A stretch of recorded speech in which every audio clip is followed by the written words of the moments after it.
یہ آکاشوانی لکھنؤ ہے۔ آپ شائستہ بانو سے علاقائی خبریں سنیے۔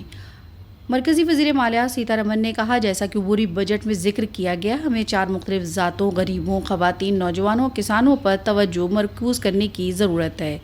وزیر مالیات نے مودی حکومت کی تیسری مدت کا 2024-25 کا بجٹ پیش کرتے ہوئے کہا کہ کسانوں کے لیے ہم نے فصلوں کے لیے تمام اہم اعلان کردہ کم از کم سہارا قیمت کر دی ہے، لاگت پر کم از کم 50% مارجن کا وعدہ پورا کیا۔ انہوں نے بتایا کہ زراعت کے شعبے کے لیے 1.52 کروڑ روپے الاٹ کیے گئے ہیں۔ ساتھ ہی پی ایم غریب بہبود اناج اسکیم میں 5 سال کی توسیع کی گئی، جس سے 80 کروڑ سے زائد افراد مستفید ہوں گے۔ وزیر خزانہ نے کہا کہ ہندوستان کی اقتصادی ترقی شاندار بنی ہوئی ہے اور آنے والے وقت میں بھی ایسی ہی رہے گی۔ بھارت کی افراط زر کم اور مستحکم ہے اور 4% کی طرف بڑھ رہی ہے۔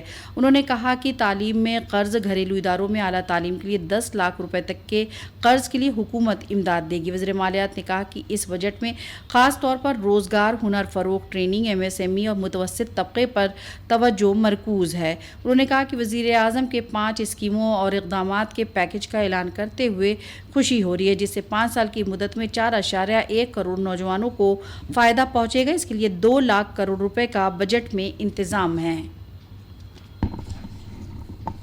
وزیر مالیات نے کہا کہ 500 بڑی کمپنیوں میں 1 کروڑ نوجوانوں کو انٹرنشپ کے لیے ایک اسکیم شروع ہوگی، جس میں 5,000 روپے فی ماہ انٹرنشپ بھتہ اور 6,000 یکمشت امداد دی جائے گی۔ بجٹ میں الگ الگ سیکٹر کے لیے اعلان کیا گیا۔ روزگار کے لیے 2 لاکھ کروڑ روپے کے پیکج کا اعلان ہے۔ دفاع کے لیے 4,54,773 کروڑ روپے، تعلیم کے شعبے میں 1,25,638 کروڑ، صحت کے شعبے میں 89,287 کروڑ، مواصلات کے لیے 1,16,342 کروڑ، دیہی ترقی کے لیے 2,65,808 کروڑ، توانائی کے لیے 68,769 کروڑ روپے کا انتظام ہے۔ بجٹ میں کینسر مریضوں کو راحت دیتے ہوئے 3 اور دواؤں پر سروس ٹیکس میں چھوٹ کی تجویز ہے۔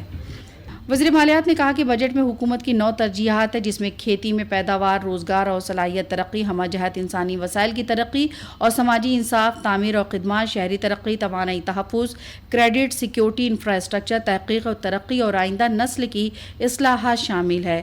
انہوں نے کہا کہ NPS واتسلیہ نام کی اسکیم شروع کی جائے گی، جس میں نابالغوں کے والدین اور ان کے سرپرستوں کی طرف سے تعاون کیا جائے گا۔ جس کو نابالغ بالغ ہو جائے گا تو اسکیم کو بغیر کسی رکاوٹ NPS کھاتے میں تبدیل کیا جا سکے گا۔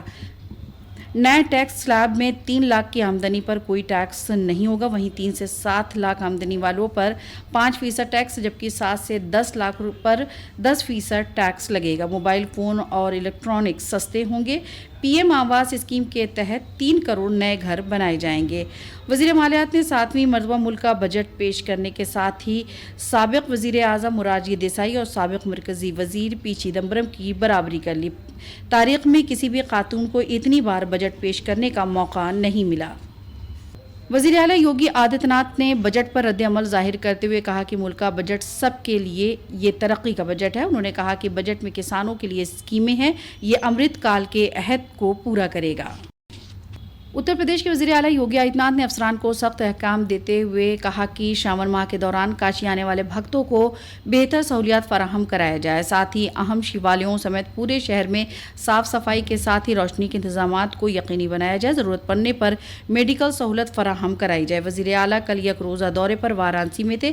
اس دوران انہوں نے افسران اور عوامی نمائندوں کے ساتھ شاون ماہ سے متعلق تیاریوں اور انتظامات کا جائزہ لیا۔ وزیر اعلیٰ نے ضلع میں زیر تعمیر میڈیکل کالج کے کام کو جلد مکمل کرنے کے احکام دیے۔ وزیر اعلیٰ یوگی آدتیہ ناتھ نے ترقیاتی پروجیکٹوں کی باقاعدگی سے نگرانی کرنے کی ہدایت دی۔ وزیر اعلیٰ نے کل اعظم گڑھ واقع کلکٹریٹ میں منتقل کی جائزہ میٹنگ میں کہا کہ تحصیلوں میں آنے والی شکایتوں کو سنجیدگی سے سنا جائے۔ انہوں نے ہر پروجیکٹ کی 15 دن پر جائزہ لینے کے احکام دیے۔ سپریم کورٹ نے کانوڑ یاترا روٹ پر ہوٹلوں، ڈھابوں اور کھانے پینے کی دکانوں پر مالک کا نام لکھنے کو اتر پردیش اور اتراکھنڈ حکومت کے حکم پر کل روک لگا دی۔ جسٹس رشیکیش رائے اور SVN بھٹی کی بینچ نے معاملے کی سماعت کرتے ہوئے دونوں حکومتوں سے جمعے تک اس بارے میں جواب داخل کرنے کو کہا ہے۔ اسی کے ساتھ آکاشوانی لکھنؤ سے علاقائی خبریں ختم ہوئیں۔